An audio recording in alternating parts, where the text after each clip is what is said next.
Bom, pessoal, para essa semana, então, a gente vai falar sobre combustíveis fósseis, né, que é o tema do último módulo, da última apostila, então é o último módulo do ano, antes da revisão. E então a gente vai falar de petróleo, combustível fóssil, petróleo, certo? Então, o significado da palavra petróleo significa óleo de pedra, né? E encontrado aí na natureza associado a rochas sedimentares. Então, vai soterrando material orgânico que depois de muitos anos, sob alta pressão e alta temperatura, vem a formar o petróleo, certo? Como eu disse agora, resultado do acúmulo de seres vivos, né? Foram soterrados no mar ou também nos continentes. Então, aí depende de onde tem a jazida para ser retirado esse petróleo, certo? Como eu falei aqui também, continente ou oceano. É insolúvel, já que é uma mistura de hidrocarbonetos, insolúvel em água e menos denso que a água. Por isso que em acidentes que você vê com um navio petroleiro, esse óleo fica sobre a água, ele não afunda por ser menos denso que ela, e ele também não se solubiliza. Então, se é que a gente pode falar assim, né, torna um pouco mais fácil tentar retirar ele da água, porque se ele fosse solúvel, aí seria praticamente impossível tirar aquela camada de óleo depois de um acidente do mar, mas não é tão efetivo essa situação da retirada, né? Então é complicado isso, certo? Aqui a gente tem uma animação do barril de petróleo, e a indústria de petróleo começou nos Estados Unidos em 1859. Já no Brasil, a gente teve a primeira jazida só em 1939. Então, uma diferença muito grande aqui. O Brasil um pouco atrás aí na extração do petróleo na história, certo? Foi lá na Bahia a primeira jazida encontrada. Depois disso, como sabia que era uma jazida grande, que era muito de grande interesse econômico, a Petrobras foi criada em 3 de outubro de 1953 para administrar essa e outras jazidas que foram descobertas aqui no país, certo? Com relação à química, a gente tem algumas classificações. A primeira dela é quanto às séries homólogas. O que é uma série homóloga? É quando tem uma diferença entre as moléculas analisadas de CH2. Então, a gente está falando de hidrocarbonetos aqui, e quando eles diferem entre si em uma quantidade de CH2, a gente diz que eles são de uma série homóloga. Dá uma olhada aqui, ó. Eu tenho uma sequência de 2CH3, então ele é o etano, né?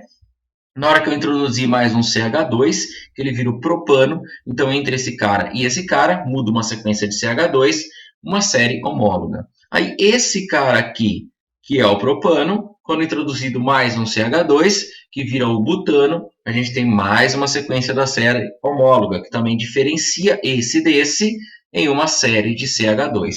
E por aí vai, né? Então, isso para dentro de hidrocarbonetos. As séries isólogas é quando a gente tem a diferença entre eles de H2 e não de CH2.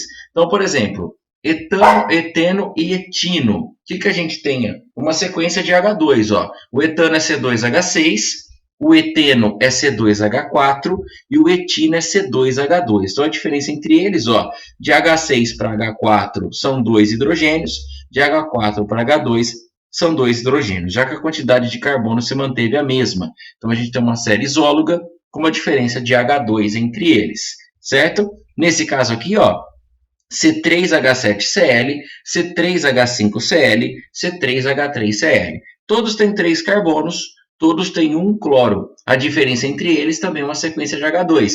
De 7 hidrogênios para 5 variou H2, de H5 para H3 também variou H2. Então, aqui também é uma série isóloga, e você vê que no caso da série isóloga, não necessariamente tem que ser um hidrocarboneto, porque se tem cloro, a gente está falando de um haleto orgânico. Aqui em cima é hidrocarboneto, mas aqui não. São haletos orgânicos, certo? Bom, dentro das séries heterólogas, a gente vai ter o conjunto de funções orgânicas diferentes, mas contendo o mesmo número de átomos de carbono. Então, dá uma olhada: metano, metanol e cloreto de metila. A gente tem o hidrocarboneto, um álcool e aqui um haleto orgânico, mas todos esses três apenas com um carbono. Então, a quantidade de carbono é a mesma, mas difere na função: hidrocarboneto, álcool, haleto orgânico. Isso é uma série heteróloga. Aqui embaixo é a mesma coisa, ó. 6 carbonos, 6 carbonos, 6 carbonos. Mas aqui a gente tem um benzeno, é a forma reduzida de escrever o benzeno, um hidrocarboneto. Aqui a gente tem um fenol, porque um dos hidrogênios do benzeno foi substituído por um OH, e aqui a gente tem a função amina, dessa anilina. Ó. Um dos hidrogênios foi substituído pelo grupo NH2. Então eu tenho a mesma quantidade de carbonos, porém diferentes funções orgânicas, hidrocarboneto, fenol e amina, certo? Então isso é uma série heteróloga. Como que fica a composição do carbono? Todo petróleo em estado natural é uma mistura complexa de hidrocarbonetos. Então depende também do país, da região que ele vai ser extraído, ele vai ter composições diferentes. Nem todo petróleo é igual e serve para a mesma coisa, não é assim, tá? Em geral, ele tem uma base parafínica, lembra que parafina é sinônimo de alcano, então tem 90% de alcanos.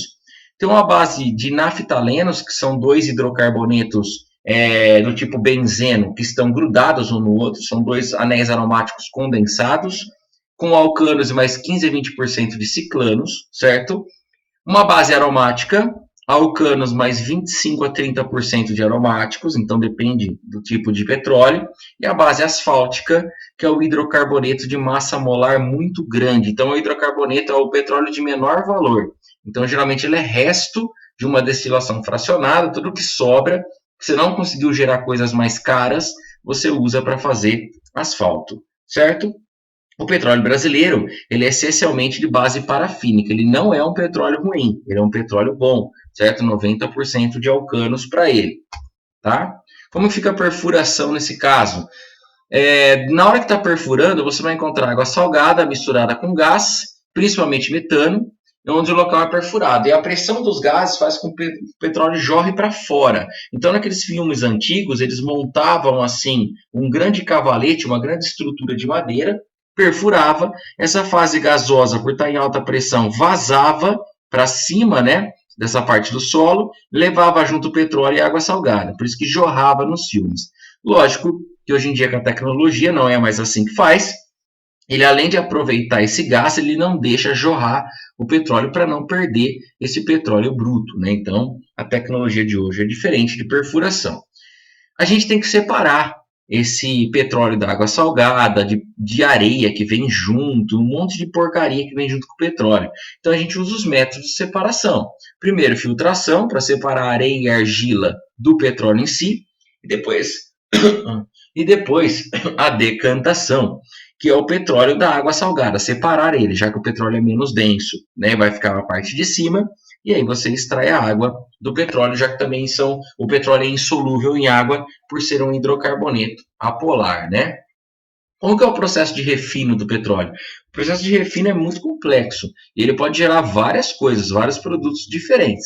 A gente vai ter uma coluna de destilação fracionada sendo aquecida e extraindo as suas fases, né?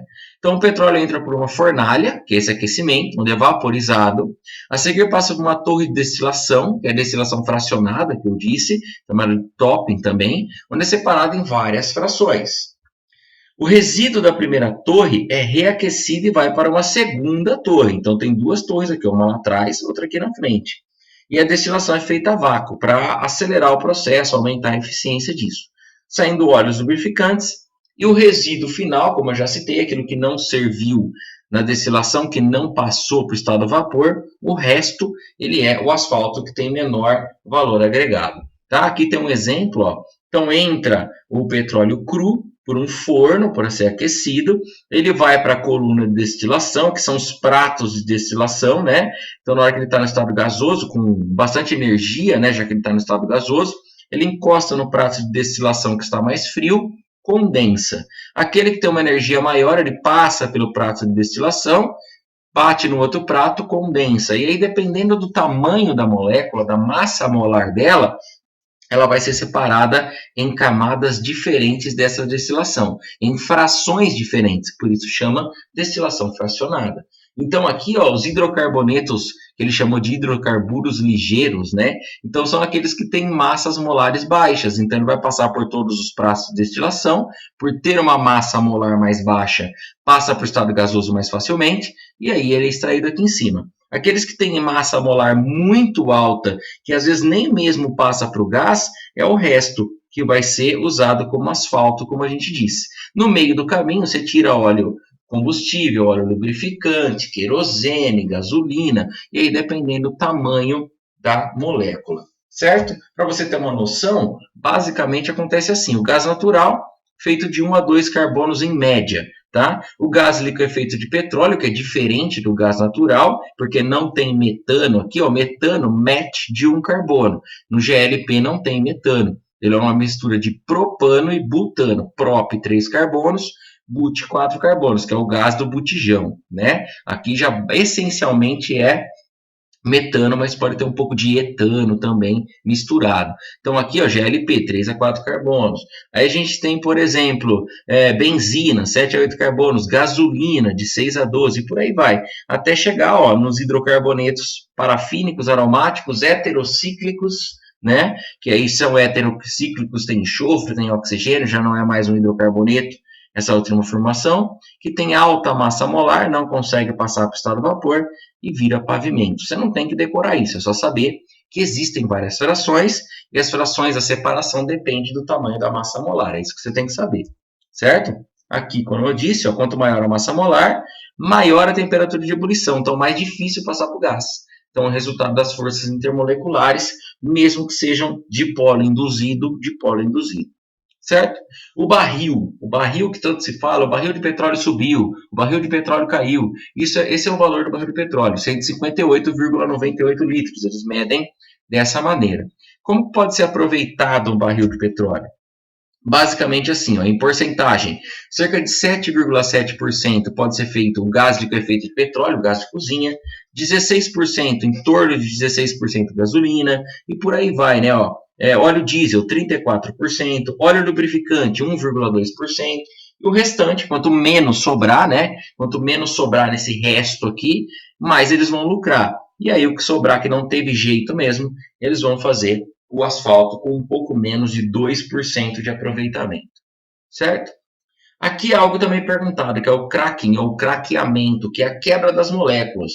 Então, esse método ó, permite a quebra de uma molécula de óleo, que é uma molécula grande, de 15 a 18 carbonos, em duas moléculas menores, de 6 a 12 átomos de carbono, através do aquecimento desse óleo a uma temperatura aproximada de 500 graus Celsius e utilizando um catalisador apropriado. Então, o craqueamento é sempre catalisado sobre aquecimento. Esse processo é chamado de pirólise, piro é fogo, né? Lise é quebra, então quebrar com fogo, com aquecimento, ou craqueamento catalítico, é a mesma coisa, são sinônimos aí. Mas para que fazer isso, né? Se a gente tem um alcano, por exemplo, grande, igual a esse, ó, de 15 a 18 carbonos, ele vai ter um certo valor X no mercado. Mas se eu quebrar ele em duas moléculas menores, essas moléculas menores são mais valiosas quando a gente for vender. Aqui de 6 a 12, a gente está falando de gasolina. Aqui de 15 a 18, a gente pode estar falando, por exemplo, de um óleo diesel. Então, a gente pode estar aquecendo, quebrando essas moléculas e vendendo esse novo composto quebrado por um preço mais elevado. Então, vamos fazer um exemplo aqui só para você entender. Se aqui eu ia vender por R$10, de 15 a 18 carbonos, eu ia vender por R$10. Na hora que eu quebrar em duas moléculas, eu não vou vender as duas por 5 cada uma. Porque se fosse duas moléculas de R$5 cada uma, seria R$10 do mesmo jeito. Não é assim. Se eu tiver uma molécula de 15 a 18 carbonos valendo R$10, na hora que eu quebro em duas, cada uma dessa pode estar valendo, por exemplo, R$7. Aí se eu tenho duas de 7, eu tenho 14. Eu vou lucrar com R$14, onde antes eu poderia lucrar apenas com 10. Então, esse é um dos motivos do craqueamento, além de também abastecer o mercado com moléculas que são mais consumidas do que outras que são menos consumidas. Essa é uma justificativa também, mas na real mesmo é por causa de grana que eles fazem isso. Tá? Então tem aqui ó, um exemplo, uma molécula de C16H34, aquecimento, catalisador apropriado, craqueamento catalítico, quebrando C8H18, que é uma fórmula bem tradicional para a gente falar da gasolina, mais 4 moléculas de C2H4. Então, nem sempre quebra apenas em duas, aqui é um exemplo, né? Pode quebrar em mais, mas essas moléculas são mais valiosas no mercado do que apenas essa de 16 carbonos, tá? Óleo diesel, gasolina, e aqui alqueno, alceno, né? Esse cara é o eteno, que é vendido comercialmente como acetileno, um gás para solda, certo? Então, um dos gases, né? Não tem só esse que pode ser utilizado. Então, craqueamento, a partir de uma bomba de gasolina eu posso fazer mais, né? Uma bomba de combustível eu posso fazer mais. A questão da grana que eu falei para vocês. Na reforma catalítica, eu tenho essa definição. Por meio de aquecimento e catalisadores apropriados, o processo denominado de reforming permite transformar hidrocarbonetos de cadeia normal em hidrocarbonetos ramificados, cíclicos e aromáticos, contendo em geral o mesmo número de átomos de carbono inicialmente trabalhado, né? Por exemplo, eu tenho aqui uma cadeia normal sem ramificações, eu vou passar por aquecimento e catalisadores corretos, apropriados, e eu vou construir uma molécula ramificada. Por quê? Aqui tem essa justificativa. Ó. Esse processo é muito importante para melhorar a qualidade da gasolina. As moléculas ramificadas têm mais resistência à compressão. Então, ela vai evitar o descompasso do motor. Então, se eu tiver uma gasolina de cadeia normal, ela é uma gasolina de baixa qualidade. Ela é uma gasolina de baixa octanagem, que a gente vai conversar já já. E aí, se eu tenho ramificações, eu melhoro a qualidade dessa gasolina, posso vender mais caro também. Aqui, ó, a mesma molécula, com outro tipo de catalisador, formando uma molécula cíclica mais H2, que também é um combustível que pode ser vendido. Aqui a mesma molécula, mudando o catalisador, formando um benzeno, e mais 3 daquele combustível H2, um combustível muito bom de alto rendimento também, que aí já é usado em motores, em situações mais específicas, não é usado no carro hidrogênio, né? Beleza, então isso é a reforma catalítica. O que é a tal da octanagem? Octanagem, ó, denominação dada à capacidade que um combustível tem de resistir à compressão, sem entrar em processo de detonação antes do tempo. Então o motor, ele injeta combustível, quer ver? Vamos ver a animação. Ele injeta combustível, comprime esse combustível e o correto é ele explodir quando a vela der a faísca. Se você ver nessa primeira animação, ele está explodindo sem a vela da faísca. Aqui é a vela do motor. Na ponta dela não tem nada. Injetou o combustível, comprimiu e ele explodiu sozinho. Isso daqui é uma cadeia sem ramificações. É uma cadeia não ramificada, não tem resistência à compressão, baixa octanagem. Do lado de cá, ele injeta o combustível, o pistão comprime, a vela dá a faísca e daí explode. Então aqui ele explode no momento certo, no compasso correto do motor. Então aqui eu tenho uma gasolina ramificada que resiste à compressão e aí eu tenho maior rendimento, maior qualidade nesse sentido. Tá? Então aqui ó, o texto diz o que eu falei, né? Baixa octanagem, não resiste à compressão, explode antes da hora. A alta octanagem resiste à compressão, explode no momento correto, quando a vela der a faísca. Essa é a definição de octanagem, relacionando com cadeia normal e cadeia ramificada. Tá? Então, aqui, ó, o heptano foi adotado como o valor zero de octanagem. Ele não tem nenhuma ramificação, seria a pior gasolina.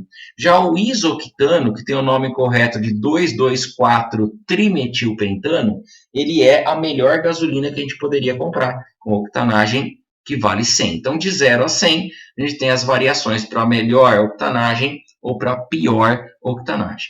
No Brasil, a octanagem é 86. Tá? Não é 100% isoctano, é uma mistura de 86% de cadeias ramificadas e 14% de cadeias não ramificadas. Mas não é uma gasolina ruim, tá? De acordo com o petróleo que a gente tem e tudo mais, que a gente importa às vezes, não é uma gasolina ruim, é uma gasolina boa. Fala, mas no Brasil tem adulteração, tal, beleza, mas a gente está analisando o tipo de petróleo, o que dá para se fazer. Se no meio do caminho alguém adultera e faz sacanagem na gasolina, aí já é outra história, né? Aí não tem como analisar quimicamente as tramóias dos carros.